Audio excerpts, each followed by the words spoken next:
Chapter 6, The White House. If you can remember, Forrest Gump was in the army and he got shot in the leg and was taken to hospital. And this is where the story continues from.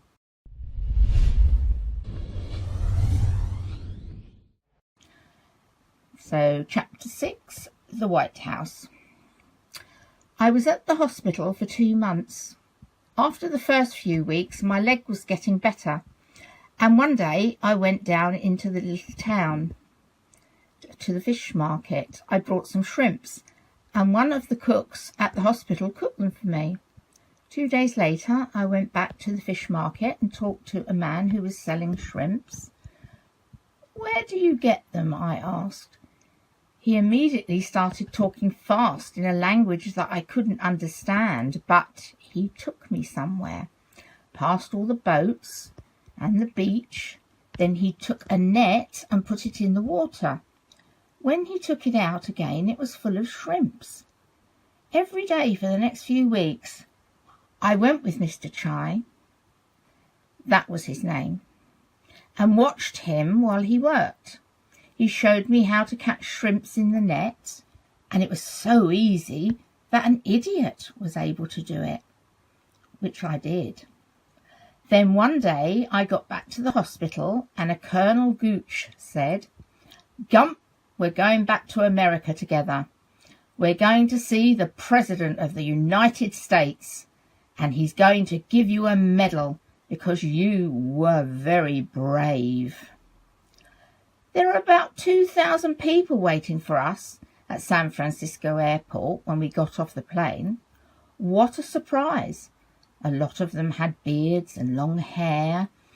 I thought perhaps they were there to welcome us, but I was wrong. They were shouting unpleasant things. And then somebody threw a tomato at Colonel Gooch, and it hit him in the face. He tried to clean it off and not look angry. But I didn't want to wait for them to start throwing things at me. No, sir. I started running. Then people ran after me, all 2,000 of them. But they couldn't catch me. I ran all round the airport. Then I ran into a toilet and locked the door. I waited there for almost an hour before I came out again. I went to look for Colonel Gooch, and I found him in the middle of a group of policemen. He was looking very worried until he saw me. "Come on, Gump," he said. "The plane for Washington is waiting for us." The army sent a car to meet us at Washington Airport, and we drove to a really nice hotel. After we put our suitcases in our rooms, the colonel asked me to go out to the bar with him for a drink. "People are different here," he told me. "They ain't like the people in California." He was wrong. When we got there, he bought me a beer, and he was telling me about the president and my medal when something happened. A pretty girl came up to our table, and the colonel thought she was a waitress. "Get us 2 more drinks, please," he said. She looked at him and said, "I won't get you anything, not as much as a glass of warm river water, you pig." Then she looked at me and said, "And how many babies have you killed today, you big ape?" Well, after that we went back to the hotel. Next morning we got up early and went to the White House, where the president lives. It's a really pretty house with a big garden. A lot of army people were there, and they immediately started shaking my hand and telling me that I was a brave man and that they were pleased to meet me.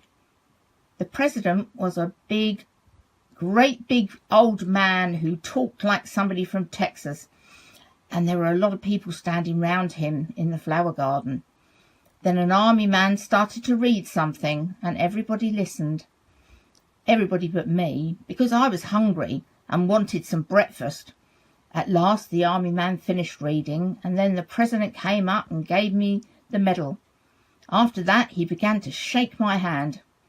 I was just thinking of getting out of there and having some breakfast when the president said, "Boy, is that your stomach making that noise?" "Yes," I said.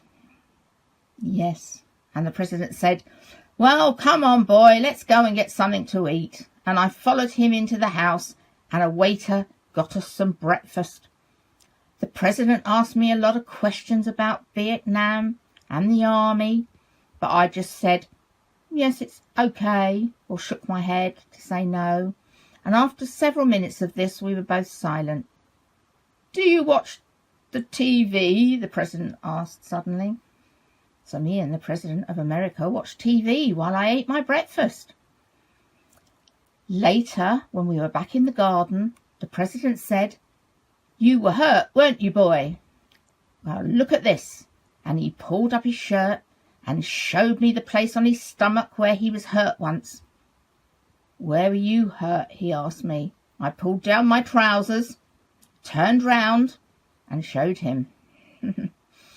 Well, lots of newspaper men started taking photographs before Colonel Gooch could run across and pull me away. That afternoon, back at the hotel, he came to my room shouting and throwing newspapers on the bed, and there I was on the front page with my trousers down. "Gump, you're an idiot!" shouted Colonel Gooch. "Yes, sir," I said. "That's what I am. But I just try to do the right thing."